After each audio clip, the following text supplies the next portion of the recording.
राज्यामध्ये 4 जणांपैकी 1 जण आहे ज्यांनी आत्महत्या केली। ते येवल्याचे नवनाथ भालेराव। पाहूया नवनाथ यांच्या आत्महत्येमागचं नेमकं कारण काय आहे।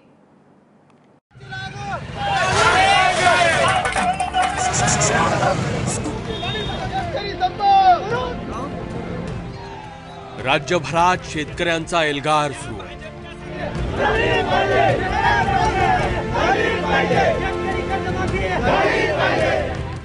पण त्याच वेळी नवनाथच्या घरी आक्रोश।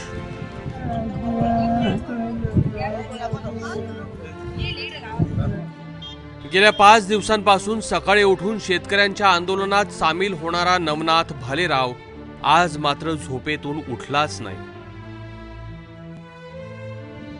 कारण कर्जबाजारीपणाला कंटाळलेल्या अवघ्या 30 वर्षांच्या नवनाथनं मृत्यूला कवटाळलं। येवल्यातल्या पिंपरीमध्ये शोककळा पसरली।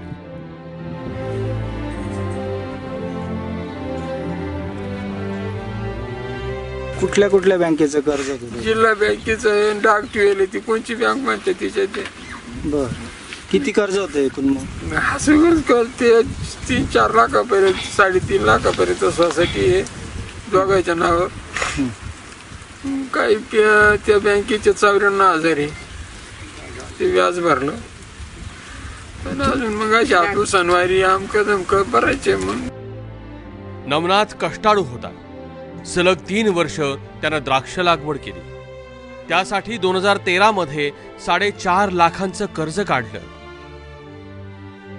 पहिल्या वर्षी अवकाळी पावसानं पीक गेलं, दुसऱ्या वर्षी कीड पडली आणि तिसऱ्या वर्षी दर पडले।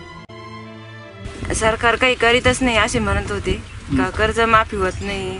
आपण किती शेतीत मग किती माल काढला त्याला भाव देत नाही। केले बाग फेल गेला 2 वर्षापासून, काहीच उत्पन्नच होत नाही असं ते बोलत होते। हताश नवनाथ रोजच्या रोज आंदोलनात जायचा। आपलं कर्ज माफ होईल या आशेनं घोषणाबाजी करायचा। शेतकऱ्यांचा संप चालू झाला, त्यामध्ये नवनाथ भाऊ आणि 1 तारखेपासून आम्ही सोबत होतो। तर तालुक्या वाईज आंदोलन सुरू झाले, पण आम्ही ठरवलं की गावामध्ये पण झालं पाहिजे म्हणून येवला लासलगाव रोडवरती पिंपरी फाट्यावरती आंदोलन सुरू झालं। त्याच्यामध्ये 2-3 वेळेस 3 दिवस आम्ही सलग, पहिल्या दिवशी रास्ता रोको केला, नंतर चक्का जाम केला, त्यानंतर मुख्यमंत्र्यांचं प्रतिमेचं दहन केलं। त्या 3 दिवशी त्या आंदोलन सक्रिय सहभाग होता। अल्प कर्जधारक, अल्प भूधारक, अमुक सालापर्यंतचे, तमुक सालापर्यंतचे अशा चक्रात शेतकऱ्यांचं आंदोलन लांबत चाललंय। जुनी समिती, नवी समिती असे घोळ घातले जात आहेत आणि अशा तरुण शेतकऱ्यांचा धीर सुटत चाललाय।